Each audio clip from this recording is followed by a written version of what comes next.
Kwa hiyo baby, leo mimi nimekaa nikafikiria kwenye halmashauri yangu ya kichwa, nikasema sasa ni wakati wa mimi kuoa. Kwa hiyo ninataka uende ukanitambulishe. Kabisa.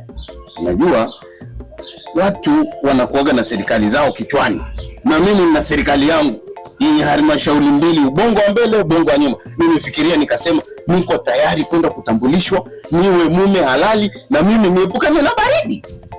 Mali ni ya kwangu hii. Lazima kwamba nikaonyesha kabisa kwamba niko tayari, hela ipo. Sawa mama? Kwa hiyo sasa tunaweza tukaenda tu tukanitambulisha, sije nikakaa sana. Basi kama utapisha cheke tutambulishe nyumbani. Unaniuliza siogopi? Kwani kufuata nimeogopa? Siogopi. Mimi ni nani alikwambia kwamba kofia inatoboa nani kichoko? Nani kofia?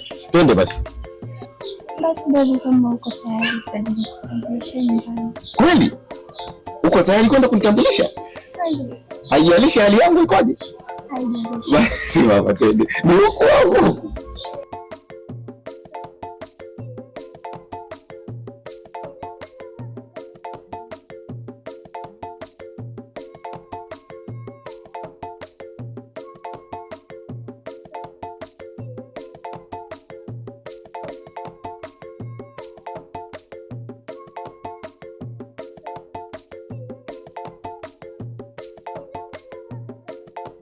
nafikiri masiara.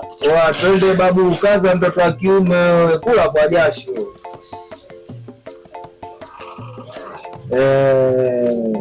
Bila kuchoka mwanangu, bila kuchoka. Jamani, waliza sasa. Sawa tu. Mtoto, wapi?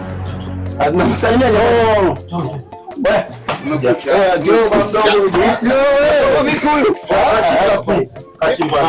Kachini basi. Unapita tu.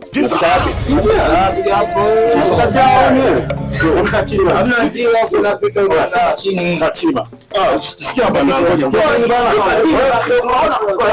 Basi ngoja nijitetee nani? Nipe nafasi ya 5 kwanza hapa. Nakubali kabisa. Ngoja basi. Ngoja mimi shida zao. Wewe ngoja. Unajitia mune wewe. Wacha wangu.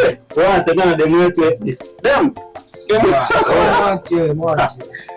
Tukiwa masara nini wewe? Nini? Mna anakuambia kwa demu kiskali kama ina. Tumepita njia tu wasio. Mimi mwenyewe si mwenzenu mwanangu. God have mercy upon us.